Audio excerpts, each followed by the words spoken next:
Teman-teman, sering saya ketemu di lapangan ketika saya lagi ngobrol sama klien atau saya lagi prospek. Mereka mengatakan seperti ini, "Oh, saya nggak suka sama asuransi, Bu. Saya tidak percaya sama asuransi." Oke, mari kita cek. Ya, percaya tidak percaya, suka tidak suka dengan asuransi. Setiap keluarga sudah memiliki perusahaan asuransi sendiri. Ya, contoh, misalnya ada satu keluarga tidak punya asuransi sama sekali. Ya, kalau ada anggota keluarganya yang terkena sakit atau masuk rumah sakit, maka yang akan membayarkan semua biaya rumah sakit adalah kepala keluarga. Betul kan? Nah, artinya kepala keluarga sudah menjadi perusahaan asuransi untuk keluarganya. Lalu bagaimana kalau orang tuanya yang sakit? Nah, maka anak-anaknya lah yang akan menjadi perusahaan asuransi patungan untuk membayar biaya-biaya rawat inap orang tuanya. Kemudian keluarlah BPJS, yaitu asuransi kesehatan milik pemerintah.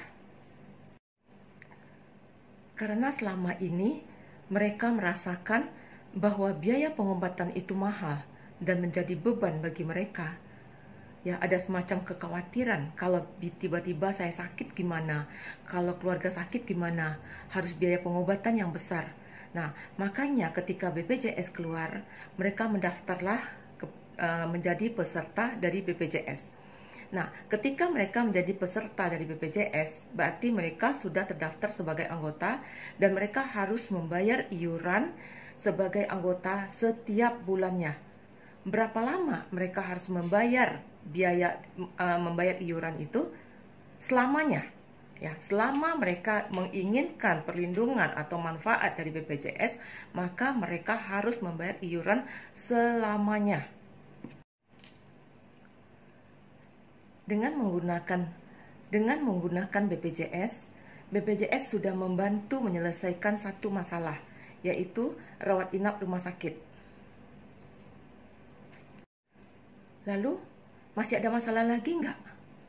Ada. Masalahnya kalau si pencari nafkah mengalami musibah, ya, atau kena sakit kritis. Ya, bukan cuma rawat inap saja, tapi dia tidak bisa kerja lagi. Contoh, ketika si pencari nafkah atau kepala keluarga mengalami sakit kritis, yaitu stroke.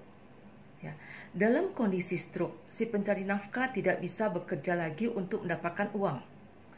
Nah, kalau si pencari nafkah kena sakit kritis dan tidak bisa mendapatkan uang lagi, siapa yang akan menjadi perusahaan asuransinya? Ya, pasti pasangannya, istri atau anak-anaknya. Istri akan diberi tanggung jawab untuk mendapatkan uang dan kebutuhan keluarga, sampai si kepala keluarga atau si pencari nafkah mampu bekerja lagi. Kondisi pulihnya stroke bisa cepat, bisa lambat, tergantung dari kesehatannya sendiri, tergantung dari pengobatannya sendiri. Lalu bagaimana kalau si pencari nafkah tidak bisa menghasilkan uang selamanya? Sudah siapkah pasangan atau istrinya menjadi perusahaan asuransi sendiri? Membayarkan biaya pendidikan anak-anak, memberi kehidupan yang layak untuk masa depan mereka. Kalau belum siap menjadi perusahaan asuransi sendiri, bisa join dulu dengan perusahaan asuransi yang besar, supaya masalah keuangannya bisa ditanggung bersama. Bagaimana cara bergabung dengan perusahaan asuransi? Teman-teman bisa menghubungi agen asuransi yang teman-teman percayai, mungkin ada lingkungan keluarga atau teman, bisa diskusi sama mereka, atau bisa menghubungi, ya, alamat di sini, ya, saya bisa bantu memberi penjelasan kepada teman-teman. Sangat berat untuk menjadi perusahaan asuransi sendiri untuk keluarga kita. Karena kita tidak tahu jumlah yang akan kita keluarkan nanti. Kalau kita sudah bergabung dengan perusahaan asuransi yang besar, kita sudah tahu berapa nanti yang akan kita terima, berapa dana yang akan kita dapatkan ketika terjadi suatu risiko.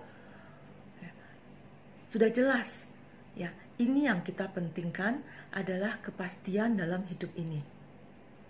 Demikian teman-teman, semoga bisa berguna bagi teman-teman semuanya.